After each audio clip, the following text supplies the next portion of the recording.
So, my question for this week, it's fairly simple. What is your geek-related New Year's resolution? Tabitha, you said you got yours pretty quickly after I told you guys about it. So what's yours? I don't remember telling you I got it quickly because I kind of forgot you asked that question, but that's okay. Here we are. Do I need to go to someone else? No, it's fine. I can make it up. I think it's going to be the same one I try to make every year, where I try to consume more than just books throughout the year. Like, I try to actually watch more movies and TV shows because we are notoriously bad at that. And there are also some series that I've been craving like a really good rewatch of. So I'm hoping that we can kind of wrap up things we're in the middle of and maybe start some new things in 2025. I'm really ready to rewatch Dawson's Creek and Gilmore Girls, like real bad. So we need to wrap up some stuff so we can start binge watching those. Nice. I'm kind of opposite of you. My New Year's resolution is to read more. I guess more specifically, I want to finish more books. I think I've only finished like 2, maybe 3 books this year. That said, I am, for all intents and purposes, actively reading like 7 of them, but it's fine. Made my eye twitch. So you can hear the eye twitch over here. So, but yeah, so if I can, if I can at least read and, like finish a book a month, I'll be happy with that. Matt. I would say that mine is related to my writing. I recently finished the draft of a novel. I want to get that edited and get that ready to submit somewhere, see if I can get it published. But at the same time, kind of a caveat to that is my next project, I know what I want it to be.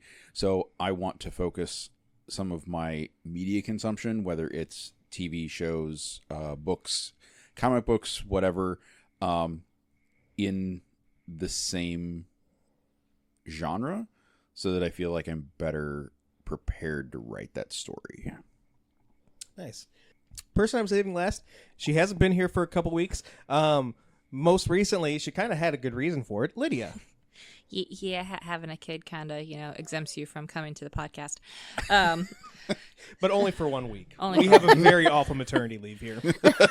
Not much worse than my actual job. Anyway, so I have like really poor track record with any kind of resolutions, especially when it comes to geeky stuff, because as we all know, I am horrible about watching movies. I'm horrible about watching shows. I've been trying to read more. I had a book on my nightstand that I'm like halfway through, so that's a start. But I can't make a resolution to that because it's not going to stick. So I came up with one that kind of has a purpose, and it is a petty purpose, and it is that I'm going to convert my stepchildren from Pokemon kids into Digimon kids. Ooh. I'm assuming you were a Digimon kid? I was. So I did not really get into Pokemon at all, but I love Digimon, so I am going to make sure that this upcoming year they sit down and watch Digimon, and I'm going to convince them that it is way better, because it is. Let us know how that goes. Yeah. I will.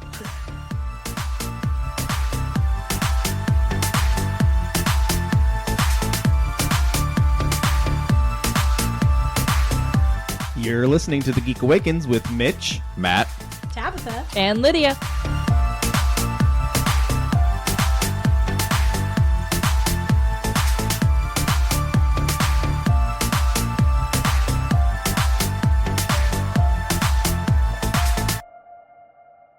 So we've got, this is kind of our year-end episode.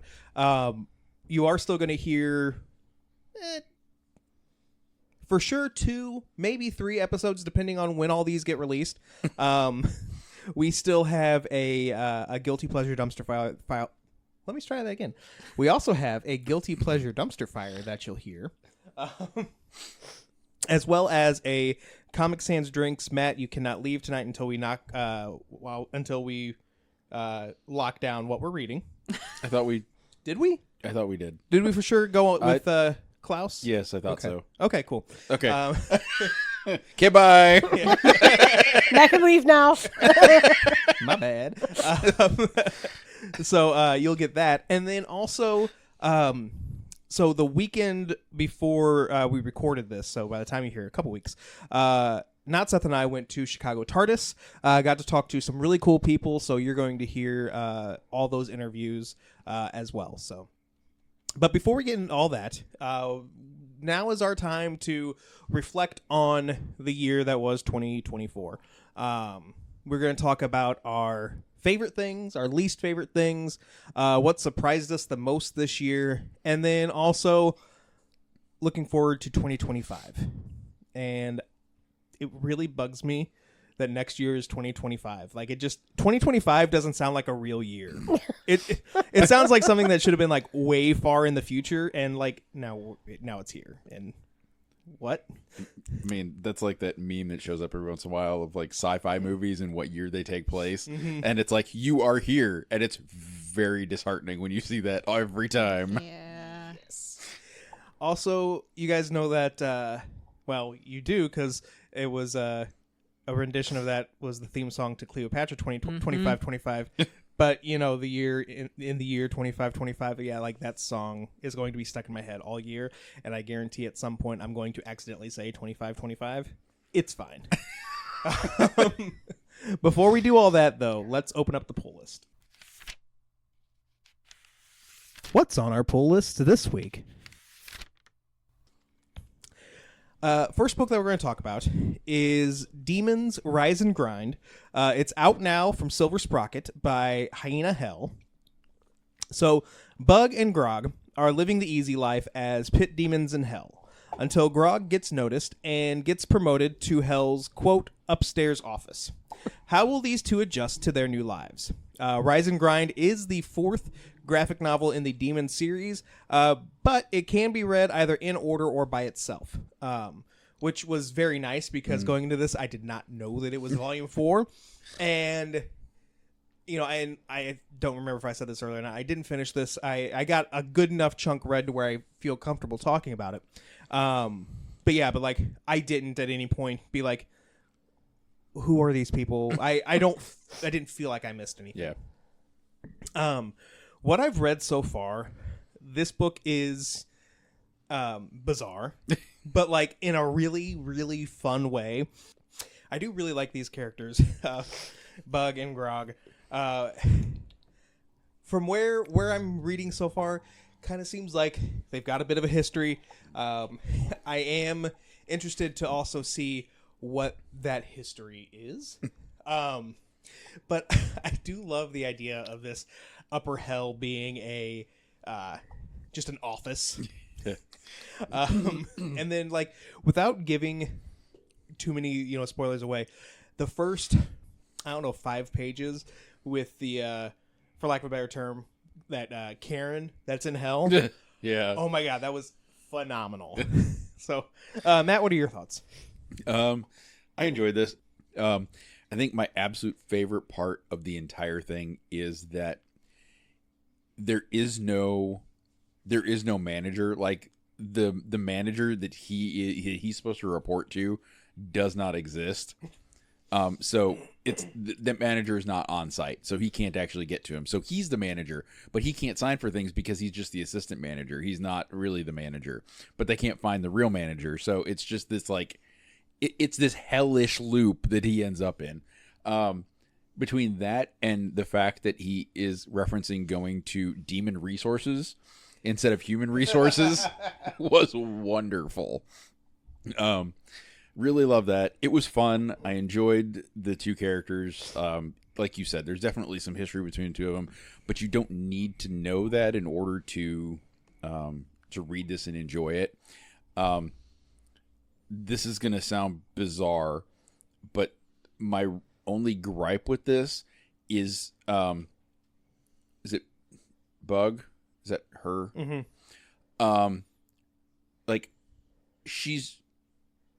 her top is a belt, and it is all over the place and exposes her all sorts of random times and ways and places, and there's no rhyme or reason to how or why or where that belt is or is not during any panel that she's in. It was just weird. Like, if that had been more consistent, it was distracting. Like, so it's like, why are we seeing her boobs again? Like, it just didn't make any sense. Apart from that, yes, I did really enjoy this. I would read other volumes or other issues of this. Next book we're going to talk about is Hobtown Mystery Stories, Volume 2, The Cursed Hermit. Out now from Oni Press, written by Kris Bertin with art by Alexander Forbes. So Brennan and Pauline, two of Hobtown's greatest young detectives, are sent to Knotty Pines for Christmas break to earn extra credit. However, the two quickly learn that there is more than meets the eye at this boarding school. Can the two get to the bottom of Knotty Pines' mysteries before it's too late? Matt, let's start with you this time. So this kind of picks up where Volume 1 ended. The characters are the same. This is a new mystery. I told Tabitha that it kind of feels like, like another episode of a mystery show, or of like, Buffy the Vampire Slayer or something like that, where like they're connected, but they're also independent stories. I enjoyed the beginning of this, and I enjoyed the resolution for the mystery. The weird dreamlike sequences that happen in this were almost too much. Like it gets started in, and I was like, I didn't understand that we were in a dream sequence initially, or that like there was some sort of supernatural element going on, because I didn't recall a supernatural element in the first one, and this one gets pretty deep into the supernatural weird shit. Like overall, I enjoyed it. I wish I had known a little bit more about that aspect of it going in. But again, it was a good time. I would keep reading these and more adventures of, this young mystery, whatever, detective crew. I forget what they call themselves, but yeah. I also have not finished this book yet. My apologies. But again, I've read the first handful of chapters. And I agree with you. I love the pacing of this book, and I remember really enjoying the pacing of Volume 1, with the exception there was one chapter in Volume 1 that, like, for whatever reason took me like 7 hours to read. there was one that was really wordy. Yeah, that's right. But no, like with this book, like I found myself, like I kept scrolling, and it's like, I want to keep reading you. However, I need to go to bed. I just want to sleep. What's that? Good question. We'll let you know in about 3 to 5 years. Oh, okay. Fair enough. But yeah, but I like the characters, and I like how it's, really focused on, the Brennan and Pauline.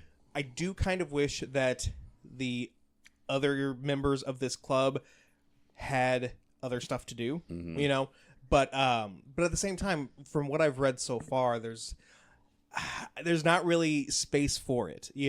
If they did cut away to what Sam, is he the one in like the not wheelchair, but for all intents and purposes, it's a motorized chair of sorts. Yeah. Almost looks like a freaking ATV. A little bit. But yeah, like, if they cut away to, something that he's doing for, like a handful of pages, I would have been taken out of, the main story. So while on the one hand, I wish they had done something, I'm glad that they didn't. He does have a role later on. Literally. So.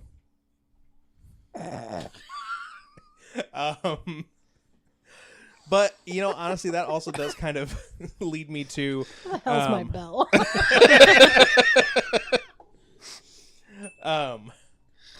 But from what I've read so far, like, my main I don't want to call this a gripe, but like some of the language that's used in there is like for example, you know, they use the R word, you know.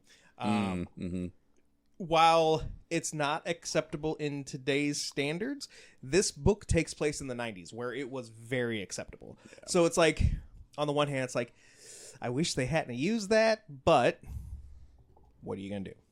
So with that, guys, let's talk about 2024. So let's first discuss our favorite things. Lydia, we're going to start with you. This was something that I remember being a thing, but like completely, like it had completely escaped my mind. So let's talk about your experience with Spider-Verse in concert. Yeah, so for my stepson's 4th birthday, he's been obsessed with Spider-Man. So his presence, So his presence this year, we did more like activity type things with him rather than, you know, here's another doll, here's a car, here's an outfit. Like we wanted it to be memories more than anything. So one thing we did was we went to Spider-Man's birthday party. And then the other thing that we went to with him was we went to Across the Spider-Verse in concert, which was basically they played the movie. And then there was also a full orchestra playing the music along with the movie. Wow. Which I've heard of them doing these things before. And I've always wondered how they worked like sound-wise, because I figured like a full orchestra is going to drown out a movie. Like you're not going to hear what's going on. But props to those sound guys, because it was amazing. We also misread it. We thought it was the first one, Into the Spider-Verse, and it was Across the Spider-Verse, which is the sequel, which we had not seen yet. Oh, no.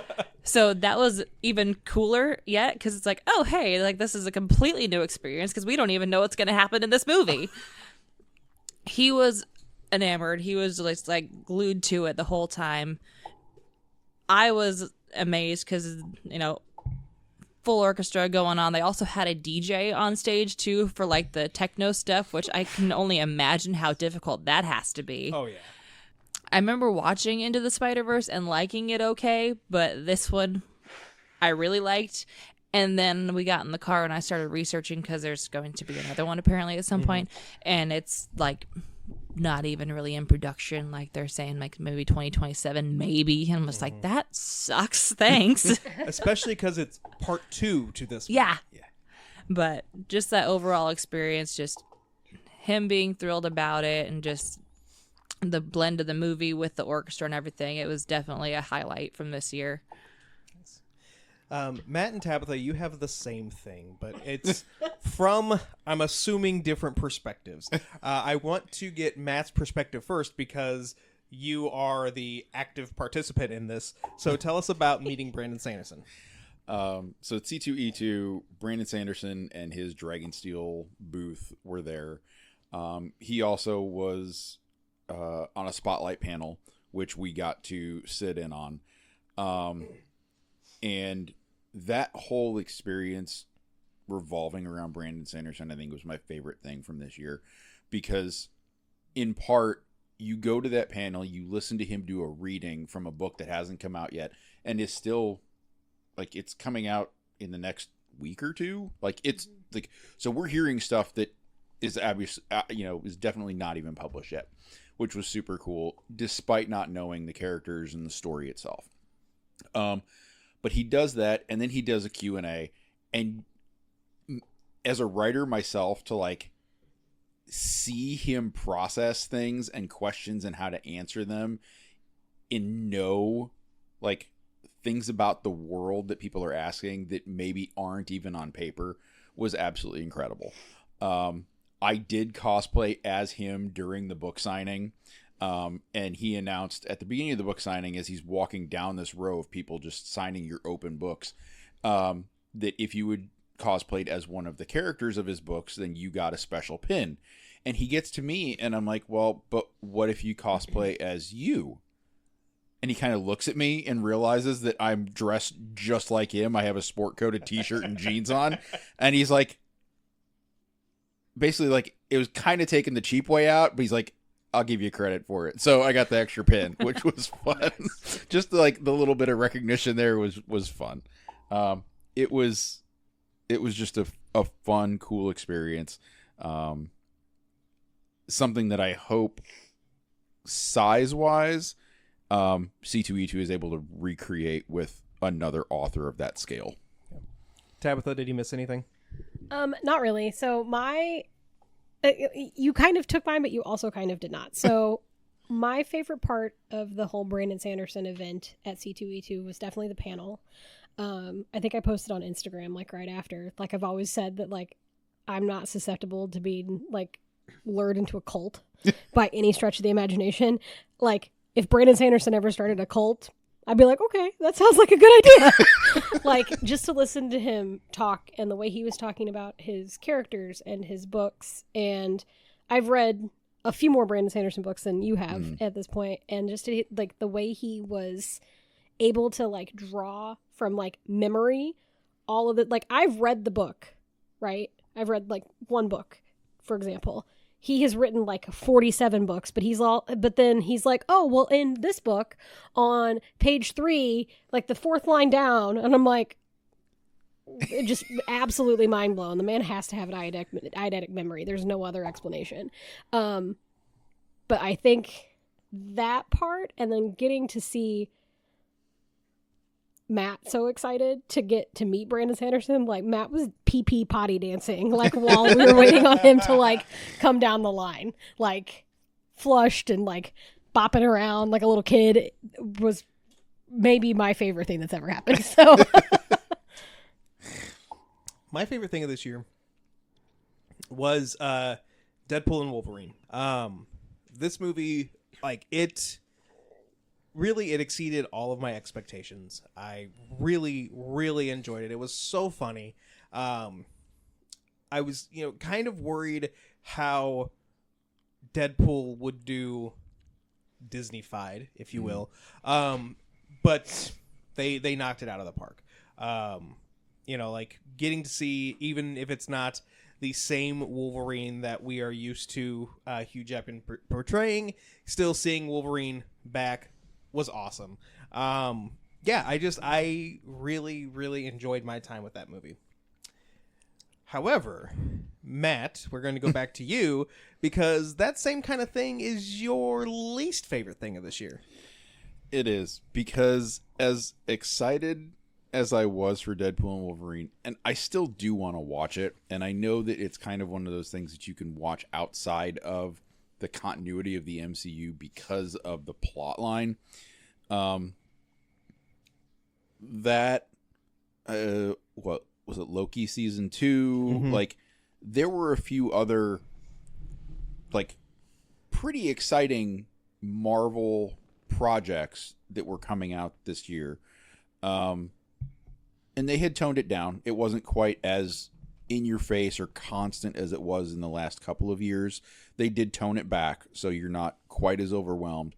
But my least favorite thing was that despite my excitement for any of those projects, I am still having superhero fatigue. I'll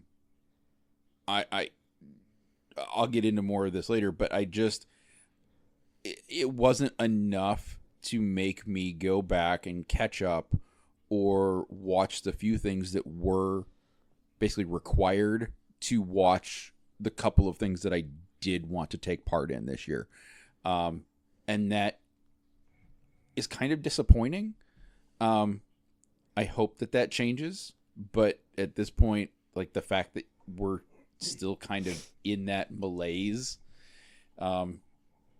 is slightly disappointing to me. Lydia, your least favorite thing of this year is directly related to our last Guilty Pleasure Dumpster Fire, which was on election 1999, right? Is that when that movie came out? Maybe? Yeah. Well, at any rate, close enough. We're talking about the movie, not necessarily the most recent election. Yes, 99. Yeah. So, Lydia, tell us why not being able to talk about it is your least favorite thing, and now is your chance to get it just all out of your system. So, overall, this year has been all right, but there have been a lot of things just like in personal lives that have been kind of up and down, and like just random things that have popped up that have been like, seriously, this is happening now kind of thing. We watched Election for Guilty Pleasure Dumpster Fire the night before we were supposed to record that episode. And both me and Kevin sat there the entire time going, what in the actual are we watching? And then the next day, I was all ready, had all my notes ready to go, was ready to just vent about this stupid movie that we had to watch. And his car threw a brake pad, so we had to figure that out. So I spent all day dealing with that and didn't get to come record the episode. So I had this whole list of things that I think you might have shared some of my thoughts on the episode for me, so thank you for that. But it's just like all these little things that just made me so uncomfortable, and all this secondhand embarrassment. And the ironic part about this is we voted on what movie to watch for this, which I don't know if we did that on purpose or not, but election voting, anyway. Like, we voted on this, and I voted for this movie because I saw Reese Witherspoon and Matthew Broderick, and I thought, those two, this can't be that bad. Like, I mean, we have some really bad movies on Guilty Pleasure Dumpster Fire, but like, surely with those two, like, there's got to be some hope for this, right? Y'all, I made the biggest mistake. And that is a couple hours of my life I am not going to get back. And I didn't even get to record the episode that it was meant for. And I am still salty about it. So it's a guilty pleasure for you, right? No! Dumpster fire. Dumpster fire. Dumpster fire. So my least favorite thing, it's something that happens frequently with comic books. I get it. I understand it. But the delays between issues, specifically with this, and I hate to say it because it is one of my favorite comic books right now, but the delays with Radiant Black just really frustrated me towards the end. And I get it. It's an indie title. Other things come up. There are delays even with the big two. I understand. But we are also in the middle of this huge event that they have been leading up to since issue 1. And they're 5-6 months between issues. And it's yeah. And I don't know if it's quite that long, but it probably was. Yeah. It's like a doomsday clock issue. Mm-hmm. Yeah. Yeah. So, it gets to the point where it's the new issue comes out and it's do I remember what's going on? Do I need to go back and reread, everything up to this point?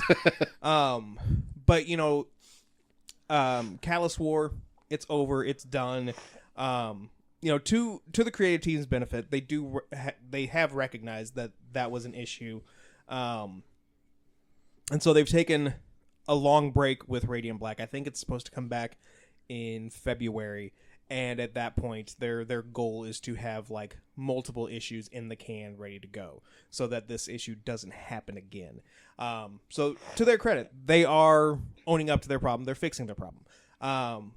But it wouldn't have bothered me as much if it was just normal issues, but it's these are so important issues and I'm having to wait forever for them. Tabitha, your least favorite thing. I just want to hear you describe it because this was such an interesting moment in all of our lives. Yes. So I was forever traumatized on the way to C2E2, and I don't think that memory will ever leave me. And when I was thinking about the worst things that have happened to me this year, there's been some bad shit that's happened this year, right? All in all, it's been kind of a trashy year for people, America, whatnot. My least favorite thing about this year, not just on this podcast, but about this whole year, was the experience we had going up to Chicago for C2E2 and stopping at, I don't even remember the name of it. Wonderverse, yeah. Thank you. I have blocked parts of it from my brain. And we were all cautiously optimistic about Wonderverse because it looked kind of cool online. And the Ghostbusters themed bar that they had set up also looked super badass. And I was actually kind of excited for that because I had seen the pictures online. So we roll up. We can't really find the entrance, and then we do find the entrance, but it's kind of an elevator, and we get in the elevator, and keep in mind, it is all 5 of us plus Hootie, and we are in there like sardines, and we push the button, and the door closes. Keep in mind, again, I am the shortest of all of us by like a good, like, almost foot, and so I'm chest high on everybody, and I'm in the middle. I am claustrophobic at the best of times. Door closes. I'm like, all right, it can't be. It's a short building. How hard can this be? One story. It's the door closes and the door doesn't open, and we don't feel like we're moving, and I can't tell if we're moving, and we're all kind of talking, and then we realize how long we've been in the elevator, and we all kind of stop talking, and then it goes deadly quiet. And then Mitch, or not Seth one, looks at the wall and is like, points, and we all turn in slow motion. And there's a sign on the wall that's like, if you're trapped in the elevator, please call this number. And like, again, dead silence. And then one collective breath. And then we all start scrambling for our phones. And about the time Not Seth is about to call, because Not Seth is our mom in all situations where a phone call needs to be placed when we're together, the doors opened. And I don't think I have seen 6 people scoot off an elevator so quickly in my life. Like, I thought I was going to get trampled. Like, it was... I feel like we almost picked you up and like carried you. I almost needed someone to pick me up and carry me. Like, we got off the elevator and I backed against the wall outside for just a second, like... And then we get in there, and it is overstimulating as hell. Nothing, like, not nothing, but most things are either broken or, like, malfunctioning aggressively. And then we all kind of get split up, and Not Seth and Mitch proceed to ride a ride. Hootie, that was broken, yes. Or not, that was broken as well. Hootie goes elsewhere and Like, leaves vanished. me with Matt and Lydia, the 2... most introverted of our group, arguably. And this man proceeds to come up to us, and he does not look like he works there. He just looks like a man. And he's like, are you guys having a good time? And like Matt and Lydia both like duck their heads, put their hands behind their back, and like just kind of stand there. And I'm like, well, guess it's up to me. So I'm like, yeah, it's all right. And then he starts like, well, what's wrong? Are you not having a good time? You want me to show you? And then I realize he works there, and he and I proceed to have the most awkward, uncomfortable interaction that I have ever had or will ever have in my entire life. He gets kind of butthurt that I'm like not having the time of my life, and then he starts like trying to fix it, but he's being very aggressive about it. He's like, well, come in. And I'm like, he's trying to get me to go in this random room. He's like, come in this dark room and look at what it... And I'm like, I've seen this movie. No. And then it turns out the Ghostbuster bar part of it isn't even open, but they deign to give us a tour. And we go through the thing, and it is very cool in there. It would have been very cool to see. But again, it's not open. It gave us a good memory as a group. But if I ever see that man in public, because I will recognize him, it is on sight. Like, I will punch that man in the throat and then walk away, and he will have no idea who I am. Because Lydia and I couldn't get the bathroom to even work. Like, the bathroom was a problem. Like, everything in this place was straight up broken, and then this man is yelling at me that I'm not having a good time with his broken machinery. Because, like, yeah, the toilets and the seats and the... the hand dryer. Yeah, everything was like motion censored and nothing would work. Like, it took us like 10 minutes to wash our freaking hands because we couldn't find a sink that would turn on. Not gonna lie, at like 3 minutes I'd been like, hands are just gonna be dirty. Whatever. I went to one. Leah came out, went to the same one I had tried to go to first. I'm like, that one doesn't work. So we're like literally scooting down the line. And then I think the ones we finally got to work, she had just tried the one I got to work and it didn't work for her. And then we swapped, and then she got the other one to work that I couldn't get to work. I just wanted to wash my hands. And I think the toilet, something was wrong with the toilets too, because we were both in there laughing because everything was falling apart. And then the thing for the the dryer like would work if you put one hand under it, but if you put both hands under it, nope. We finally just like wiped our hands on our pants and walked out. Which, fun fact, as we were coming back home from Chicago TARDIS, we ended up kind of going like a little bit of a back road or whatever to avoid paying tolls because I'm cheap. We drove by Wonderverse. Did you stop in and see if anything was working? Kind of thought about it for like a half second. You should have. So that does lead us to our biggest surprise of the year, whether it's good or bad. I think looking at these, I think these are all good surprises. Speaking of Chicago TARDIS, that is my biggest surprise of the year. I've known about Chicago TARDIS, which, if you don't know, it's a Doctor Who convention that takes place in Lombard, Illinois. But I've known about this convention for years, probably about as long as I've been a Doctor Who fan. But, with it taking place during Thanksgiving weekend, and it's always like one of those things where it's like, it's now officially the holiday season, like, this money that I'm going to drop on this convention should probably be spent at, buying Christmas presents. But Natsa and I were looking at the guest list, and, they had put out, like, a post on social media, like, asking for, like, people to sign up for, like, press passes or whatever. So we were just kind of like, we just shot our shot, shot them an email, and they gave us press passes, which that kind of sealed the deal for us. So we went up, had a good time. It's definitely not, the size of like, say, a Fan Expo or C2E2. Definitely wouldn't necessarily need to go the entire weekend unless there are panels like each day that, they like, oh my gosh, I want to go to this panel.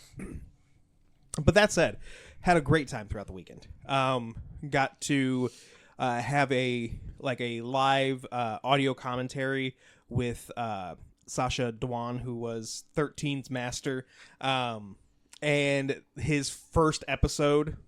So like we got to see that. That was awesome. Got to sit in on a couple interviews with Joe Martin, who was the fugitive doctor.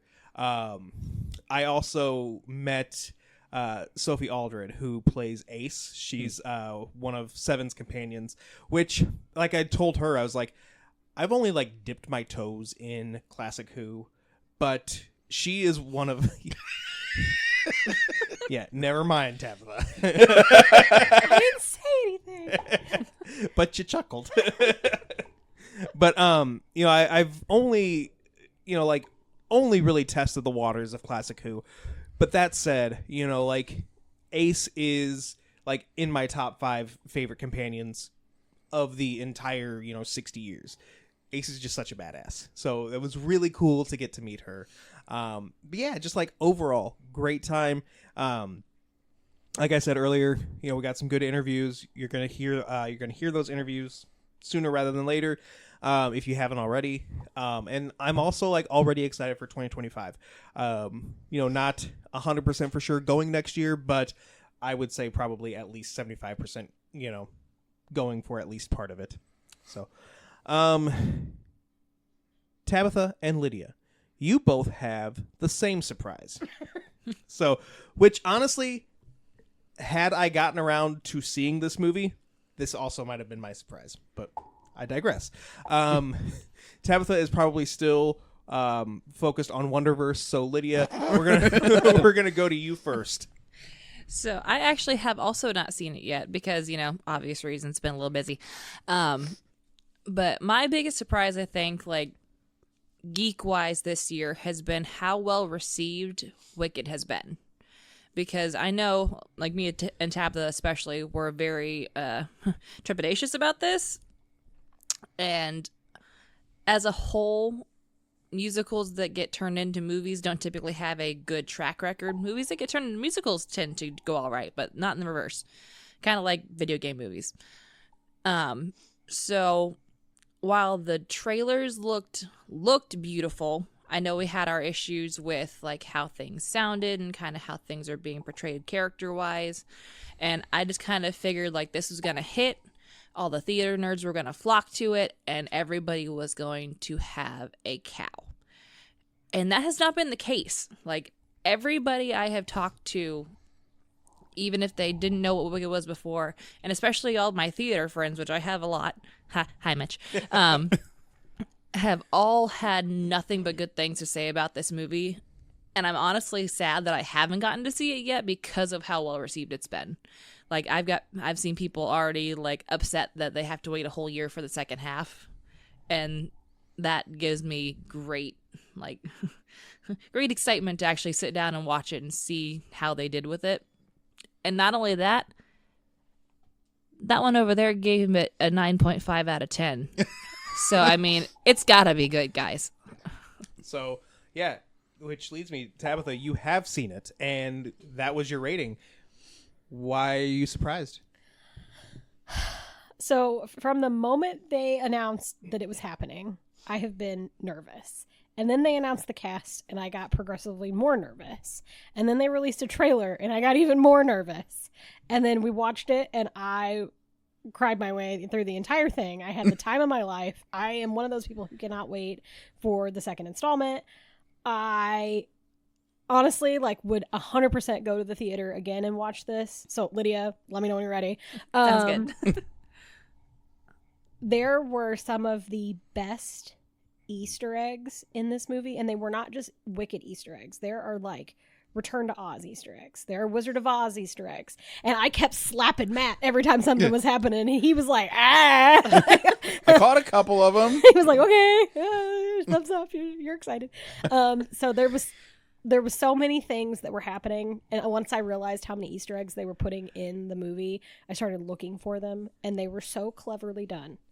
And the acting was great. The singing was great. The musical moments were great. They stuck so close to the Broadway production. And they even threw some stuff in that is in Wicked the book, not Wicked the musical. So it tied everything together absolutely beautifully. Like I told Lydia, 9.5 out of 10. My half a point comes off for not what I thought it was going to. I thought I was going to have issues with the singing, and I thought I was going to have issues with the casting in general, and I didn't. I had my half point issue is the way Ariana Grande plays Glinda.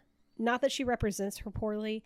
It's just in the book and in the musical, Glinda is not dumb.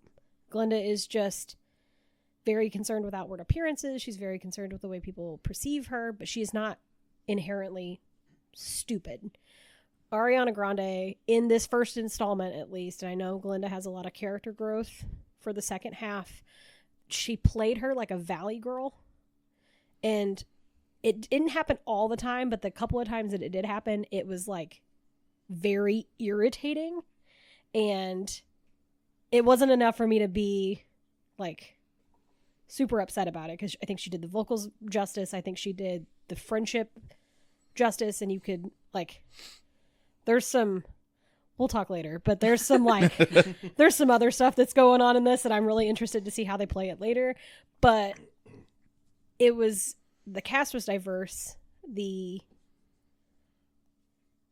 don't know how to say this, the obvious attraction for characters to other characters was not super heteronormative, and that brought me so much joy.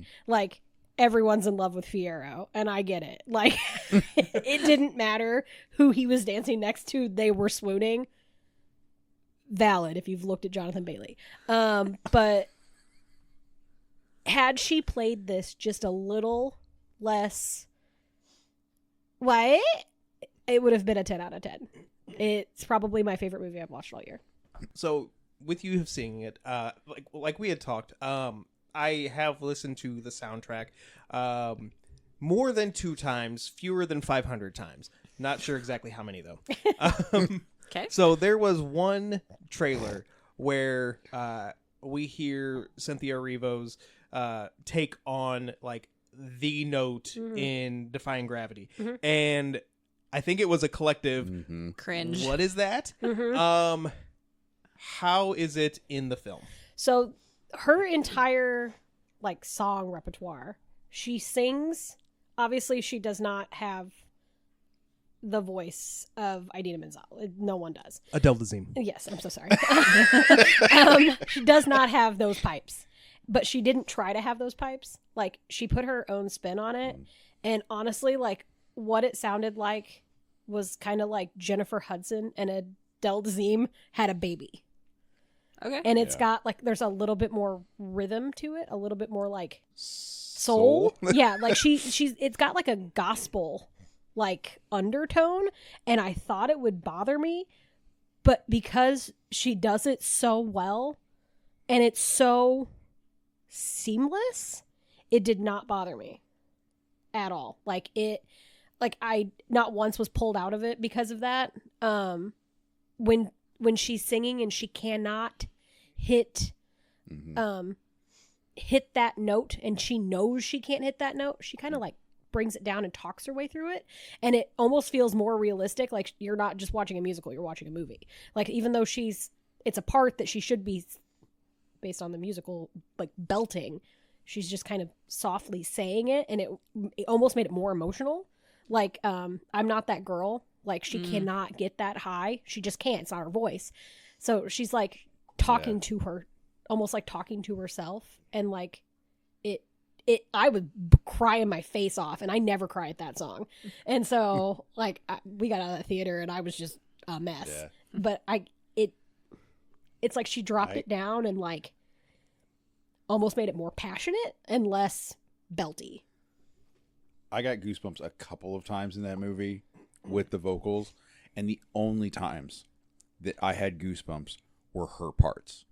Nothing from anyone else that sang anything else in that entire 2.5 hour movie gave me goosebumps. But multiple times, parts that Cynthia Erivo belted out,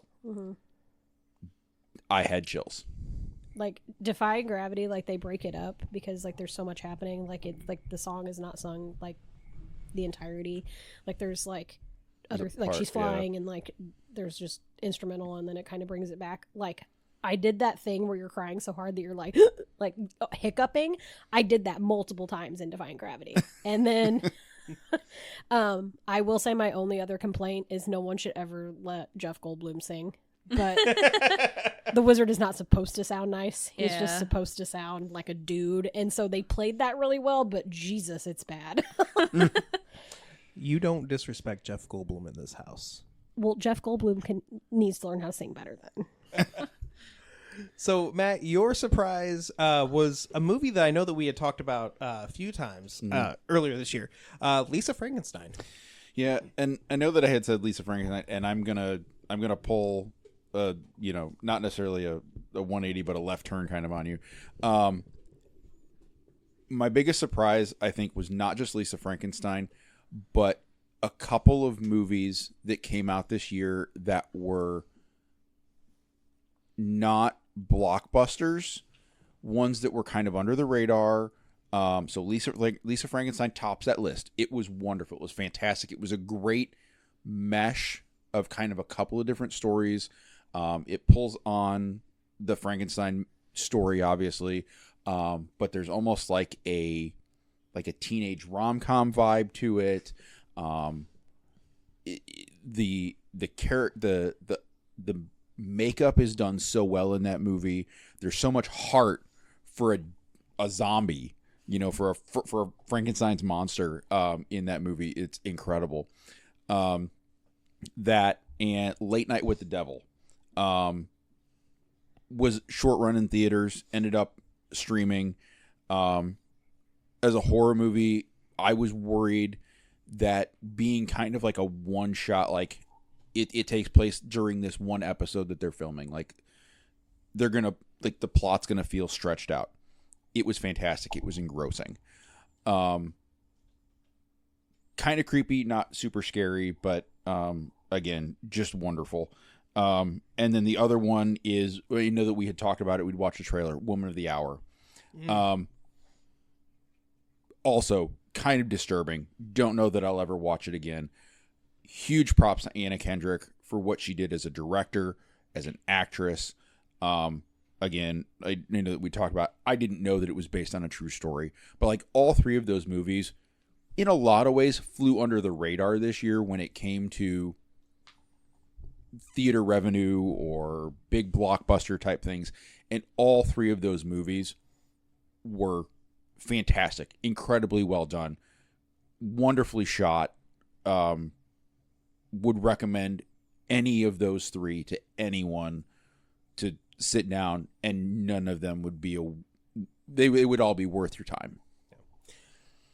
So I'm pretty sure, like I'm almost positive that Late Night with the Devil was. I think Woman of the Hour was, and I don't know about Lisa Frankenstein. Were they all A24 movies? I do. Were any of them A24 movies? Okay. Late Night with the Devil, I believe, was. Yeah. And I feel like Woman of the Hour was. I think it was just Netflix. Oh, yeah, okay. Yeah. Yeah. I'm dumb. It's fine. So, on that note, moving on to 2025, there's always things to look forward to. Tabitha, we're going to start with you this round. We've talked a lot about this past year's C2E2, but one of the things you're excited about is for next year's C2E2. I am very excited about something from next year's C2E2. The Starship Troopers cast is going to be there. And while I will probably not bite the bullet and do a meet and greet or anything, because I think my days of meeting and greeting are done based on my anxiety levels as a grown adult, I am very interested to see them discuss that movie in a panel, because at least everything in me hopes that they talk about the political undertones of that movie. Because I want to geek out with other people who have the same reaction to the wonderfulness of that movie with me. So there is also a book that you're looking forward to. I am. V.E. Schwab has come out with a new book. I think it's is that January? No. June? I think it's later. I think it's June. It's one of the J months, I think. It is called... Yep, it sure is. Why is my brain shutting down? I mean, all you have written down was V.E. Schwab, lesbian vampire book. That's because that's what I know about it. It's about lesbian vampires. That's how she keeps talking about it. That's literally how she's been referring to it since she started writing this book. She is one of my all-time favorite authors. I absolutely adore her writing, and I'm very excited to see what she has to do with this story, because it takes a talented writer to write a vampire novel and it not piss me off, and I know she can do it. Bury Our Bones in the Midnight Soil. That's the one. Yep. Thanks, Lydia. And it's June 10th. Hey, I had a J month. I'm so excited. I don't know what's going on. Secretary at your service. Matt, I'm interested in what you're looking forward to. You also have two different things, but one of them strongly contradicts what your least favorite thing was. It does, and I realize the contradiction. But like those Marvel properties, the MCU properties did not pull me in 2024. The ones that are coming in 2025, I hope do that. I have always been a huge Captain America fan. I seriously enjoyed the comic book run when Sam took over the mantle and was Captain America. Captain America and Winter Soldier, where he gets the shield and he takes over. I love that series. Despite what Kurt Russell's kid and his god-awful chin. But seeing Anthony Mackie in these trailers and going full Captain America with the wings and like all of the things that he can do with that skill set as Captain America makes me excited. I want to see that movie. I don't know that it's going to make me watch backlist of the MCU, but like that one alone, I'm super into. I'm intrigued very much by what they're going to do with Fantastic Four and how that's going to be like a retro film. So like there are some upcoming MCU properties which have me very intrigued and very interested, and I'm hoping that they're enough and the reception is warm enough to pull me back in at least part of the way and get me past that malaise of the superhero, fatigue. You also mentioned a new book in a Burning series. Yes. Evan Winter is a fantasy author, and the first one is called The Rage of Dragons, and it's, in a lot of ways, it's your chosen one story. It's set in a slightly different, uncommon world. Dragons obviously are part of it. I've always loved dragons. That's just a win-win for me. This book, the first book, is like 600 pages, and I read this faster than I've read a 600-page book in I don't know how long. And I read this in 2023. I have the second one on the shelf. I have been waiting to pick up the second one, knowing that the third one doesn't come out until 2025.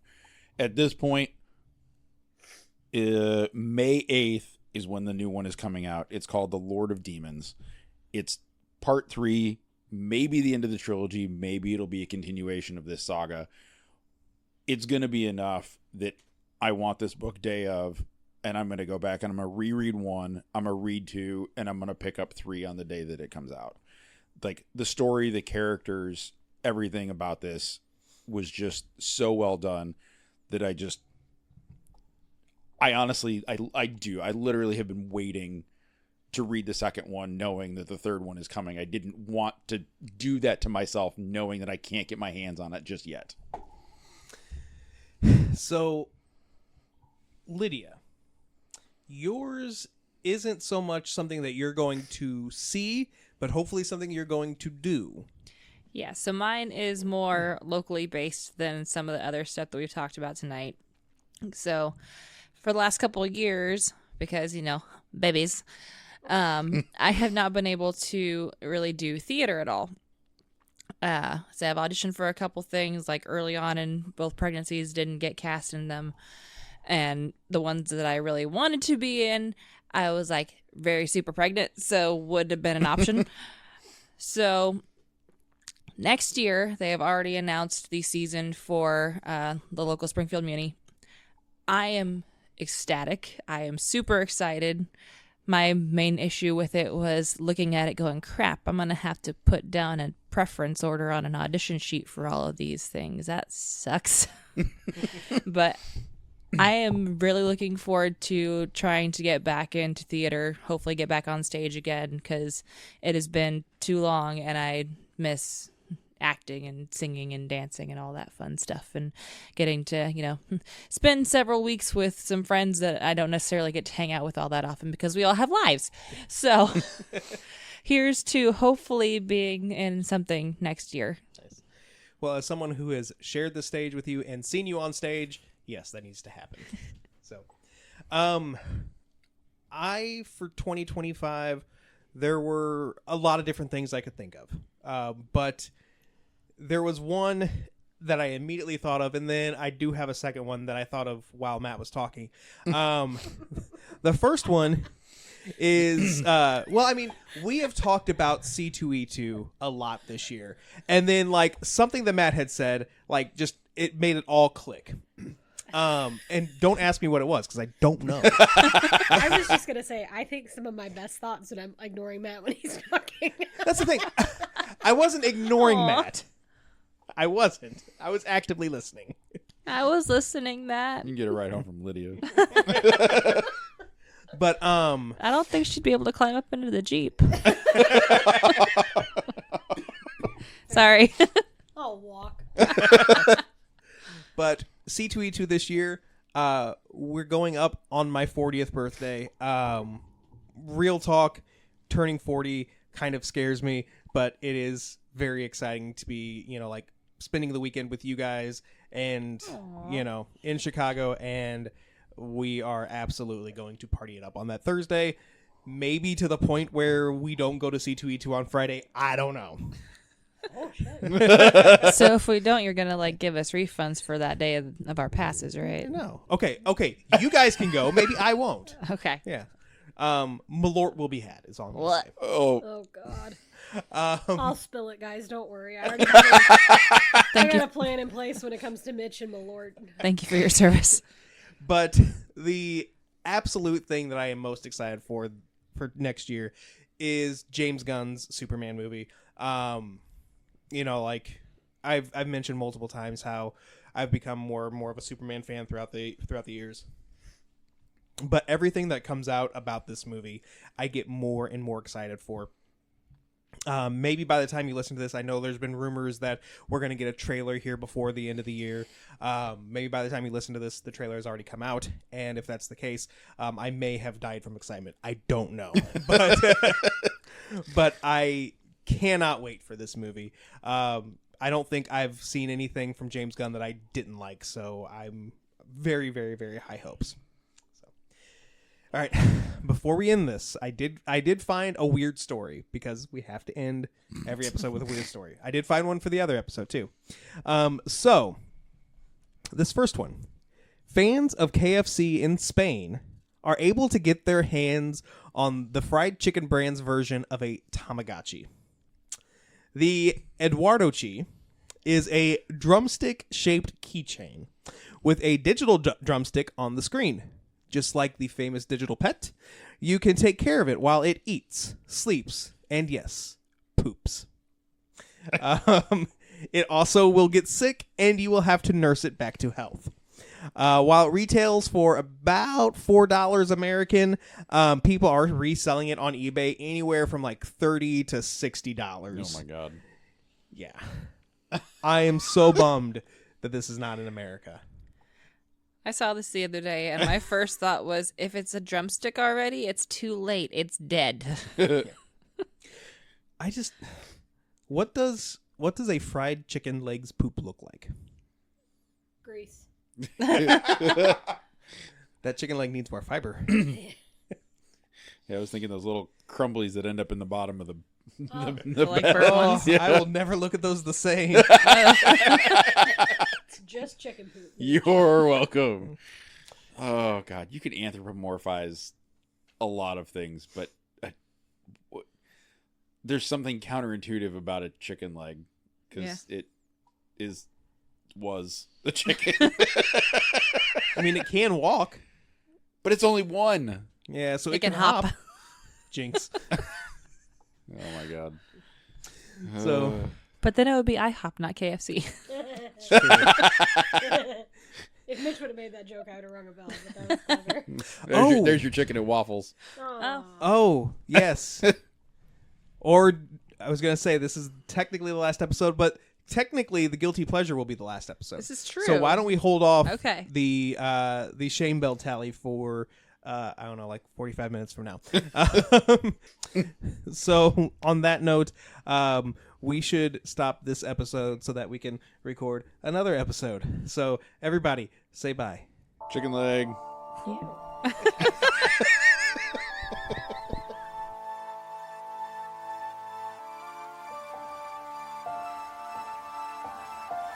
That's going to do it for this episode of The Geek Awakens. If you have any questions, comments, or concerns, shoot us an email at thegeekawakenspodcast@gmail.com. It would be a shame if you didn't follow us on Facebook and Instagram at the Geek Awakens Podcast or on Twitter at Geek Awakens. Theme music created and produced by E. Cannon Beats.